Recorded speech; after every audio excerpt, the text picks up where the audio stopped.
Hey, you. You're finally awake. Over the years, there have been many video game characters, but there are some you can just recognize and go, yep, that's a biggie. So today I am going to be talking about what I think are the top 10 gaming icons of all time. Now, I'm not necessarily talking about the greatest characters of all time. I'm talking about the ones I think everyone can say, yep, that is a big character. Again, not necessarily good character or bad character, but that is a big influence on gaming. Number one is obvious. There's no debating number one, but I think every other one from 10 to 2, you can argue, okay? So I'm going to be giving my thoughts, I'm giving my top 10, and as always, I want to hear what you guys say. Give me your thoughts and let me know in the comments below. We've also got the weekly podcast, and we've got a $1 a month Patreon, where you can see the link in the description below. Right, let's get into it, shall we? My top 10 gaming icons of all time. At number 10, Cloud Strife from Final Fantasy VII. Okay, this is probably a bit of an odd one, and other people can argue and say, no, you're chatting absolute bollocks, and I'll accept that. But for me, Cloud Strife is not just his design, like he has that spiky blonde hair, the massive Buster Sword, which is absolutely goddamn ridiculously big. It's bigger than his body. I'm sure he's overcompensating for something. I know it's somebody else's. I know it's another person, other person's. Shut up, I know. Either way, his design is great. It's absolutely fantastic, screams JRPG, but yes, he is a bit of a moody git, but when you actually understand the whole story, he's a very complex character, and he's been faced with so much trauma in his life, so there's no doubt he probably doesn't want to talk to anyone, because the guy's messed up in the head. There's no way of saying it. But I think he was a breakthrough character for pretty much a breakthrough game. As we said, Final Fantasy VII is my favourite game of all time, there's no denying that. But the role that game had just on the Western and the Eastern markets was huge. It brought JRPGs to the Western market and well, we all know they were there, sorry, I should say. People go, no, it didn't. Yes, it did. Those games, whilst they were here, they weren't prevalent. And after Final Fantasy VII, a lot more eyes were on the product. So I put that down to Cloud, to Final Fantasy VII, and just how bloody good it was. And let's be honest, when Cloud made his appearance in Smash Brothers, holy shit, people lost their mind. I freaking god did. It was absolutely incredible. I was like, holy fudge, now this is the best game of all time. In at number 9, Mega Man. Yes, one of the first truly recognisable mascots of the era. You're going to have either the original Mega Man or Mega Man X, but I'd probably say the original Mega Man. Although I've known both, and I grew up with both, essentially the original is probably the one which I think is more iconic in gaming standards. The little blue ball, although I know Mega Man X is much taller than Mega Man. The original one's not that big, he's tiny. Mega Man himself had some great games, like Mega Man 1 to 6 are awesome, and then you've got the game on the Super Nintendo. Very, very good, very tricky, and very difficult games.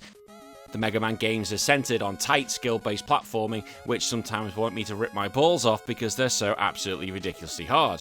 But it also has that idea of steering a boss's weapons and then using it back on them, which is pretty cool. Again, we know there have been plenty of Mega Mans. There's Mega Man X, Mega Man Zero, Mega Man Legends, Battle Network. There's loads of them. Absolutely loads, which is cool. Whenever I see Mega Man, I just think, my god, these games are so difficult, and that's what I love in my gaming. And number 8, Samus Aran from the Metroid series. Yes, the main protagonist is an absolute badass, and when she first came around in Metroid, everyone thought it was a guy, but then when you complete the game, take your helmet off, oh my god, it's a woman! Holy shit, in the game, it's a female protagonist, women can't do shit, it must be a long-haired beach guy. Women are rubbish. No. Well, yeah, Samus is a woman, and she's a badass. So it literally broke the mold of the damsel in distress or that side character. Samus is a badass bounty hunter, basically like female Boba Fett, but she's basically taking names, ripping off people's arseholes, and not really talking much. And I loved her because she was a great representation and a symbol of empowerment. She became the face of Metroid, and essentially eventually the term Metroidvania, and that help existed because of her. So whenever you think of the term Metroidvania, that style of game, Samus will ideally come into your head. And let's look at the games it's influenced. You have Hollow Knight, which I love, Ori, Axiom Verge, Dead Cells, Castlevania Symphony of the Night, which obviously then tagged along with Metroidvania, and countless others. The iconic design of Samus is also cool. Those big power suit, eventually the big balls that go on the side from Super Metroid, just awesome. And the games also have that legacy of atmospheric storytelling, although Metroid Prime 4 doesn't look like it's going to be doing that. Stupid crap Marvel humor.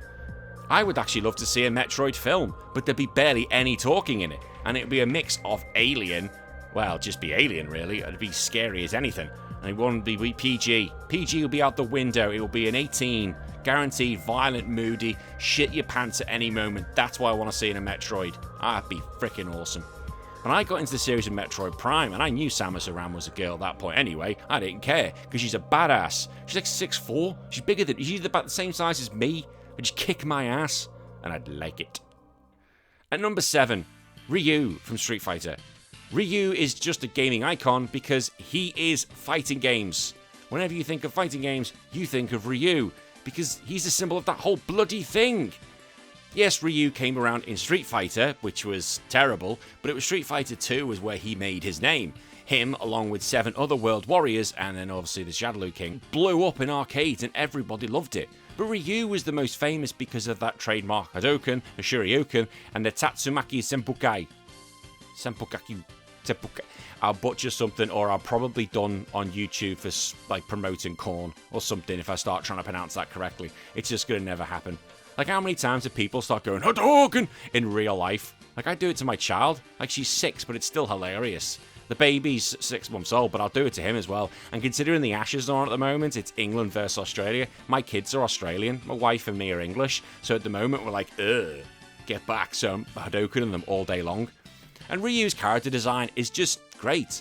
It's a humble martial artist. No splashy over-the-top things. It's just very basic, a karate gi and a headband and those big goddamn fucking eyebrows, which are insane.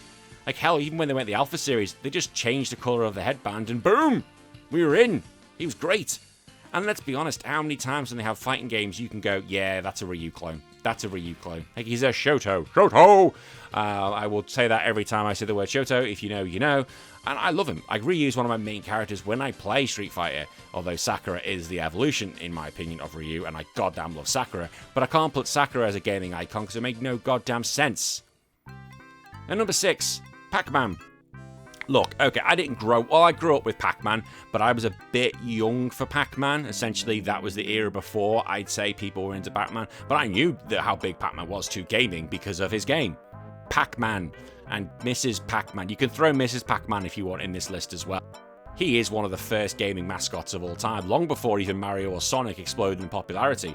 Like, the game itself was relatively simple. Eat dots, avoid the ghosts, you hit the power pellets, and then just eat them back. Like, anyone could play the game, and I think that's what was so appealing. And Pac-Man's design of his... That's the best impression I could do. No, I think the first one had it better.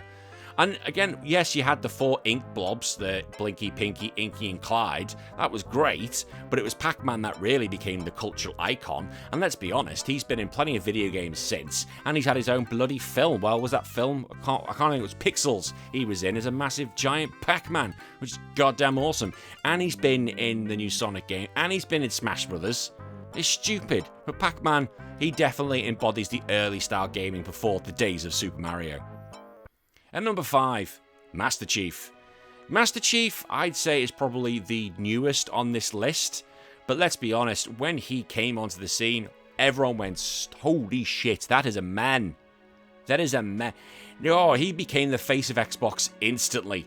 When Halo Combat Evolved came, everyone just stood up and took notice because the Master Chief was here to literally just destroy the Flood, although that wasn't the initial thing, that was a spoiler, and I've just spoiled that for anyone who's not played that. But Master Chief was a badass. He didn't really talk much, but he was just big, muscly, kicked ass, and ripped things' heads off. And let's be honest, Halo was the reason you wanted to buy an Xbox because it was so goddamn cool. And let's be honest here, it revolutionized console first-person gaming. Like, how much impact this game had since then is incredible. Yes, they can point to other ones like Call of Duty, maybe fine, but Halo was the one I think which really set the genre and go, okay, this is going to be the best thing ever. And the multiplayer LAN parties, you could say other games had that as well, but a lot of people played LAN parties just to play goddamn Halo.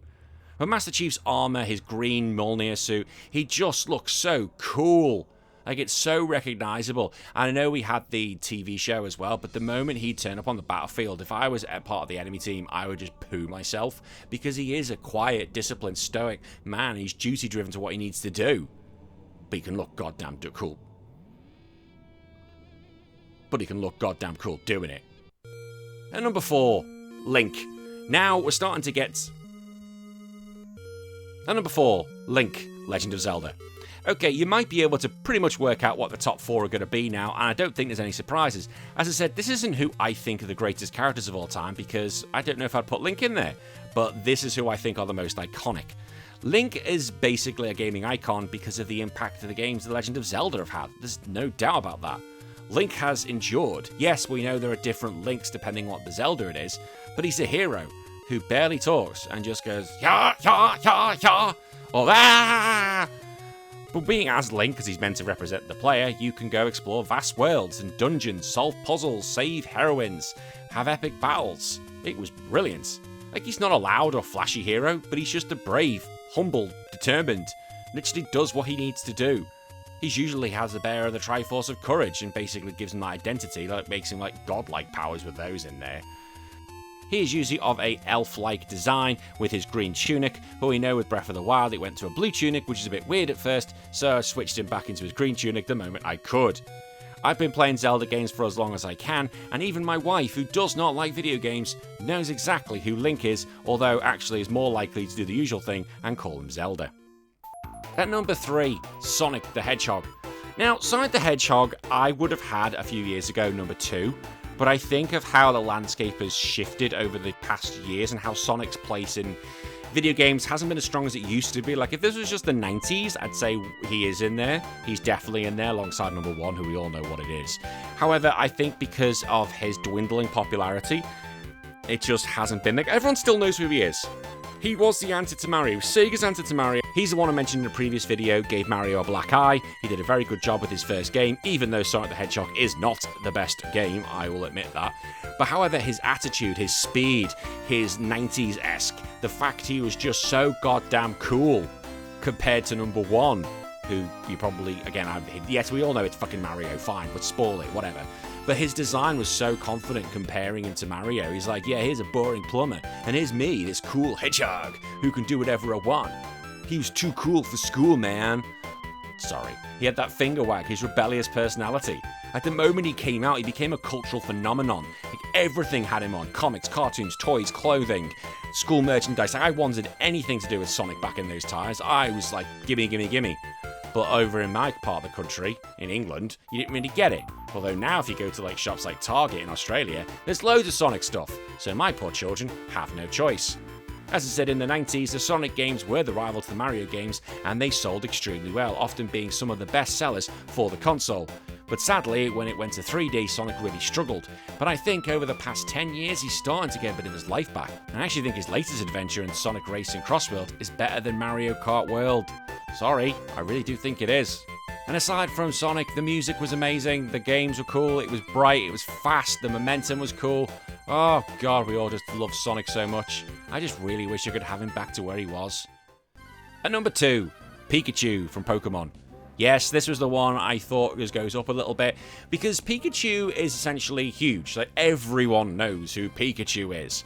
He represents the most successful multimedia franchise on the earth. Whilst I understand people can go, oh, fucking hell, it's only Pokemon. I get that, that's fine, but Pokemon is the big boy, and I love Pokemon, so it's fine. And I will keep saying, I was one of the best in the world at Pokemon, and can still go toe-to-toe with those who are really good in the world scene. Just give me a team, and I'll fight them.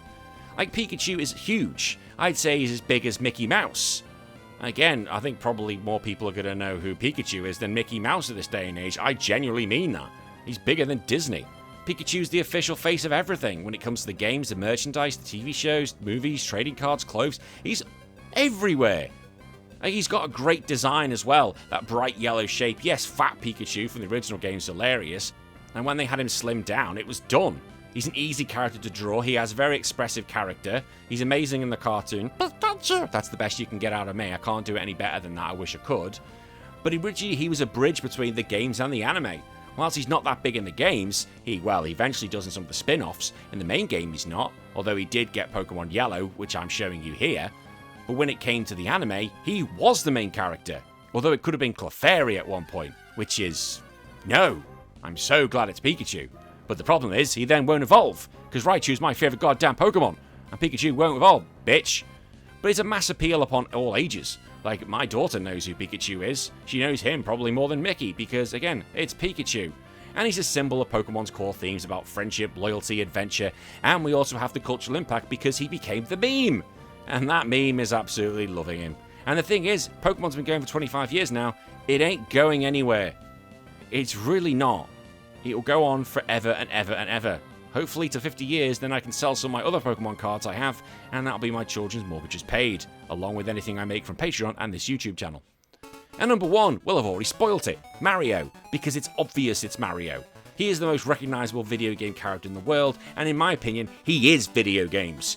Like I said, I'm a Sega boy, but if anyone ever talks about what is a video game, or if you're going to associate one video game character to video games, it's Mario. There is no goddamn doubt it is.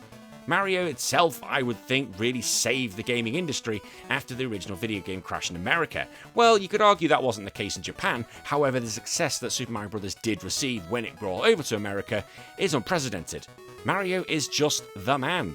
He can, well, I've never actually seen him do any plumbing, so he could be the man in a sense of jumping and doing platforming, but at plumbing he could be absolutely dogshit. I've never even seen the guy do any plumbing. Has he even got a plumbing license? Is that thing even real? Is he just bullshitting and that's what he does? But most of the games he's been in have been pretty stellar titles.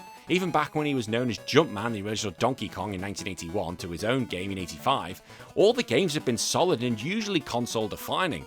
Let's look at Super Mario 64, Super Mario Galaxy, Odyssey, Mario Kart. Like, let's be honest, we're all scrambling for one on the Nintendo Switch too, like what's it gonna be? And even the movies when they did come out have been absolute hits. He's just a symbol of fun. And because Mario's Mario, he's used all the time for everything. Racing, RPGs, party games, sports titles, puzzle games, you name it, he's pretty much everything. And let's be honest, he's got a huge generational reach. Kids in the 80s grow up with him, kids in the 90s grow up with him, everyone's gonna fricking grow up with him. A new movie comes out next year, so we all know who fricking Mario is. Even my mother, who is an idiot sometimes. I love you, Mum. I do. I love my mum. But even she knows who Mario is. I did say to her once, do you not recognise that dragon in the sky? It was the Mortal Kombat symbol. I said, if you don't get it, you're disowned. And she went, Street Fighter. And I went, right, contact me at Christmas and that'll do. I know I've gone on a tangent there, but why not? And that's it. My top 10 gaming icons of all time. As said, not my favourite, but who I think are the gaming icons. If you agree with this list or disagree with this list, put them in the comments below. I want to hear from